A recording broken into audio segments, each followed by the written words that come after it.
Hamas ने युद्ध विराम प्रस्ताव ठुकराकर बेंजामिन नेतन्याहू को गाजा में विध्वंस का एक और मौका दे दिया है। अब बेंजामिन की सेना ने हमले तेज कर दिए। दूसरी ओर गाजा में युद्ध के विस्तार में जुट गया है। ईरान में हमास लड़ाकों को स्पेशल ट्रेनिंग दी जा रही है। साथ ही हमास में दूसरे प्रॉक्सी गुटों से लड़ाके शामिल हो रहे हैं। यानी आने वाले वक्त में हमास फिर से एक्टिव होकर इजरायल में भारी तबाही मचा सकता है। लेकिन इजरायल ऐसा होने से पहले ही गाजा को कब्रिस्तान बनाने की कसम खा चुका है। लेबनान में ग्राउंड ऑपरेशन चल रहा है।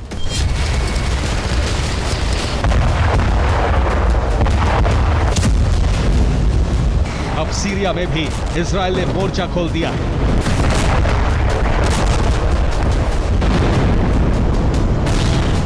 इसी बीच गाजा ने युद्ध विराम ठुकराया तो इजरायल और हिंसक हो उठा है। उसने गाजा में ग्राउंड ऑपरेशन का विस्तार कर दिया है।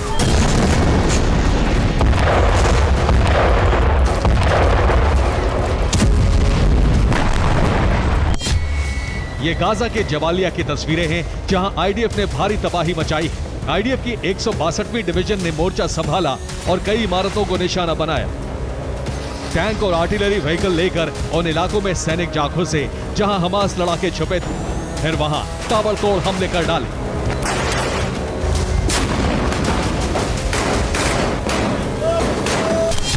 आईडीएफ का दावा है कि ग्राउंड ऑपरेशन में 100 हमास लड़ाके मार गिराए गए, जबकि 700 से ज्यादा गिरफ्तार कर लिए गए। इस दौरान भारी तादाद में हथियार मिले जिन्हें नष्ट कर डाला गया। इसके अलावा उन कंपाउंड को विस्फोटक से उड़ा दिया गया जहां हथियार रखे गए थे। जबालिया में इजरायल ने मल्टी डायमेंशनल यूनिट को उतारा है, जो छोटे छोटे क्वाडकॉप्टर ड्रोन से दुश्मनों को ढूंढकर उन पर हमले कर रहे हैं।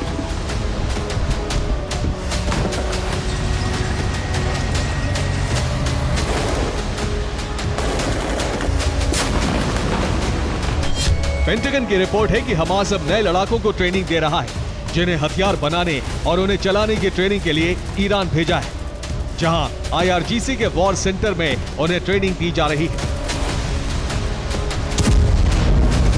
यही वजह है कि ट्रेनिंग लेकर लौटे हमास लड़ाके पहले से ज्यादा खतरनाक हो चुके हैं। अब वो पूरी प्लानिंग से हमले कर रहे हैं। कई जगहों पर आईडीएफ सैनिकों पर भारी भी पड़े।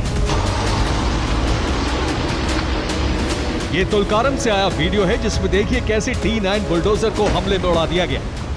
इसके अलावा कई आईडीएफ सैनिकों को मार गिराने का दावा भी हमास ने किया है।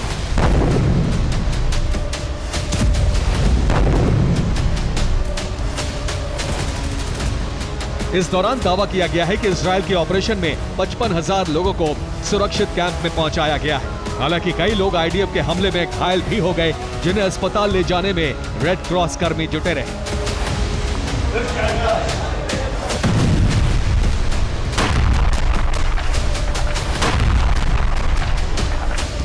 इस दौरान भी आईडीएफ के हमले जारी रहे।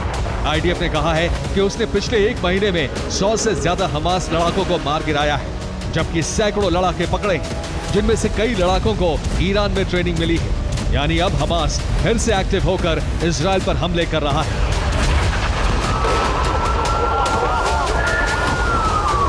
ईरान से लगातार मदद मिलने से उसने फिर से अपने ठिकाने बना लिए। यानी गाजा फ्रंट फिर से इजरायल के लिए बड़ी मुसीबत बन चुका है। Bureau report, TV9 Bharatvarsh.